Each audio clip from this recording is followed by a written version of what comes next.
అందరికీ నమస్కారం అండి. నేను మీ మాధురి. ఇప్పుడే ఎన్టీవీలో ఒక న్యూస్ చూశాను. Duvvada Srinivas, Madhuri pre wedding shooting Tirumala మాడవీధి. ఏంటి ఆ న్యూస్లో? రాసే ముందు ముందు వెనక ఆలోచించుకొని రాయరా? నిజాలు రాయండి.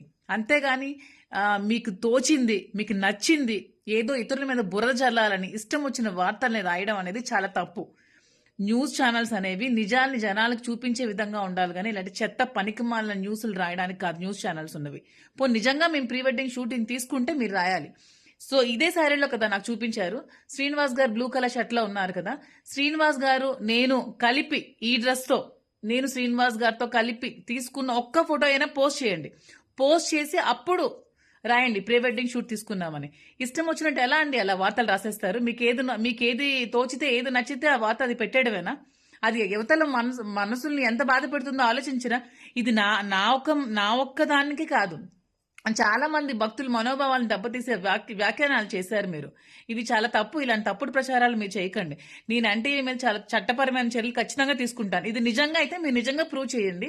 నేను ఏ శిక్ష వేసినా దానికి రెడీగా ఉంటాను. ఎదుర్కోగలిగితే దువ్వాడ శ్రీనివాస్ గారిని ధైర్యంగా ఎదుర్కోండి.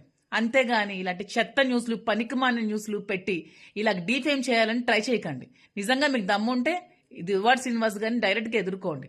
అది మీరే చేశారో, మీ వెనక ఎవరైనా ఉండి నడిపించారో వాళ్ళకి అందరికీ చెప్తున్నాను. మీరు ధైర్యంగా ఫేస్ చేయాలంటే నన్నైనా శ్రీనివాస్ గారినైనా ఫేస్ చేయండి.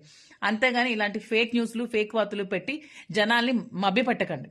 ఎందుకంటే తిరుమల తిరుపతి అనేది చాలా పవిత్రమైన స్థలం.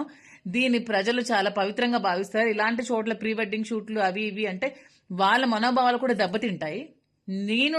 నేను నమ్ముకున్న దైవం, నా ఇష్ట ఆరాధ్య దైవం తిరుమల తిరుపతి వెంకటేశ్వర స్వామి నాకు చాలా ఇష్టమైన దైవం. నేను ఇప్పుడే కాదు బ్రహ్మోత్సవాలకి చాలా ఇయర్స్ నుంచి నేను బ్రహ్మోత్సవాల్లో పార్టిసిపేట్ చేస్తున్నాను.